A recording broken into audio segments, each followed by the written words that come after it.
எவ்வளவு மக்கள் வருவாங்க சார்? எதிர்பார்ப்போட இருக்கும். எதிர்பார்ப்பு 15 லட்சம் போடு. காவல்துறை சரப்புல இருந்து எதிர்பார்க்கறது. ஆனா வர்றது 25 லட்சம் மக்கள் வருவாங்க. ஏன்னா 3 லட்சம் எதிர்பார்க்கும் பொழுது 8 லட்சம் எதிர்பார்க்கறது 15 லட்சம்னா எத்தனை லட்சம் போகும்னே தெரியாது. ஸோ பிரம்மாண்டமா இருக்கும். ஆனா நீ குழி வெட்டி போட்டு எல்லாத்தையும் கேட்கறேன். அந்த குழிக்குள்ள லேசா போய் எட்டி பாறேன், பார்த்தேன்னு வச்சுக்க திமுகன்னு ஒன்று அங்கே படுத்து கிடக்கும். கடைசியா மூஞ்சி பார்த்தெல்லாம் பார்த்துக்கன்னு சொல்லுவாங்க, கேள்விப்பட்டீங்களா? பணத்தை அடக்கம் பண்ணும்போது அந்த மாதிரி கடைசியாக ஒரு வாட்டி பார்க்கறவங்களாம் பார்த்துக்கன்னு வாங்க, கடைசியாக மண்ணவாரி போகிறவங்களாம் போடுன்னுவான்.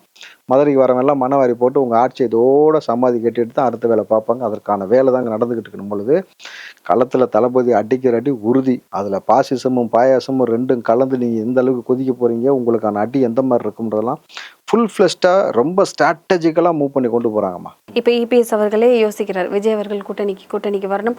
அந்த கட்சியில் இருக்க நிறைய பேர் எதிர்பார்த்து கொண்டிருக்கிறோம்ங்கிற ஒரு வார்த்தையை சொல்றாங்க. வந்தா நல்லா இருக்கும், இவர் கூட சேர்ந்தா நல்லா இருக்கும். எதற்காக விஜய் அவர்கள் அவங்க பக்கம் வரணும் அப்படின்னு நினைக்கிறாங்க?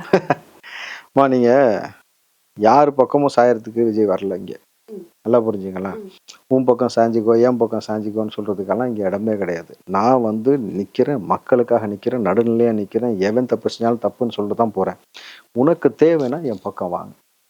நமக்கு இந்த திமுக என்ற மோசமான ஒரு ஆட்சியை விரட்டி அடிக்கணும்னு நினைச்சாக்கா நீங்க வாங்க. அதிமுக உங்களுக்கு தெரியும், பிஜேபி எவ்வளவு பெரிய மோசமான ஒரு சூழ்நிலை தமிழ்நாட்டில் ஏற்படுத்திருக்குன்னு உங்களுக்கு தெரியும். இங்க பீகாரிக்கு மட்டும் 6 லட்சம் பேருக்கு ஓட்டர் ஐடி கொடுத்துருக்கிறான். இன்னைக்கு ராகுல் காந்தி இந்த பிரச்சனை. மறுபடியும் நான் கேட்கிறேன், அந்த ஓட்டர் ஐடி விஷயம் உண்மைதானா?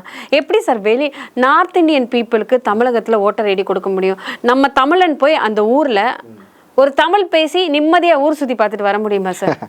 ஒரே வீட்டில் 80 ஓட்டர் ஐடி கொடுத்துருக்காமா. ஒரே வீட்டில் 80 பேருக்கு ஓட்டர் ஐடி கொடுத்துருக்கத ராகுல் இன்னைக்கு வெட்ட வெளிச்சமா கொண்டு வந்திருக்காரு பொழுது, இன்றைக்கு ராகுல் காந்தி எடுக்கக்கூடிய இந்த முன்னெடுப்பு அவர் கைது செஞ்சிருக்கு. தளபதி விஜய் கண்டனம் தெரிவிச்சிருக்காரு, ராகுல் காந்திக்கு ஆதரவு தெரிவிச்சிருக்காரு. ஸோ இந்த விஷயத்த ராகுல் அவர்கள் உடனடியாக கையில் எடுக்கணும். அதாவது இந்த பக்கம் தளபதி நடைபயணம் செய்யறது போல ராகுல் இந்த பக்கம் இந்த விஷயத்த கையில் எடுத்து நீங்க இந்தியா முழுக்க நீங்க நடைபயணம் போங்க, இந்த பக்கம் வாங்க, தமிழ்நாடு முழுக்க தளபதி 2 பேர் நடைபயணம் போனீங்கன்னாக்கா பெரிய இம்பாக்ட் ஒவ்வொரு ஸ்டேட்ல நடக்கக்கூடிய எலெக்ஷன்ல ஏற்படும்.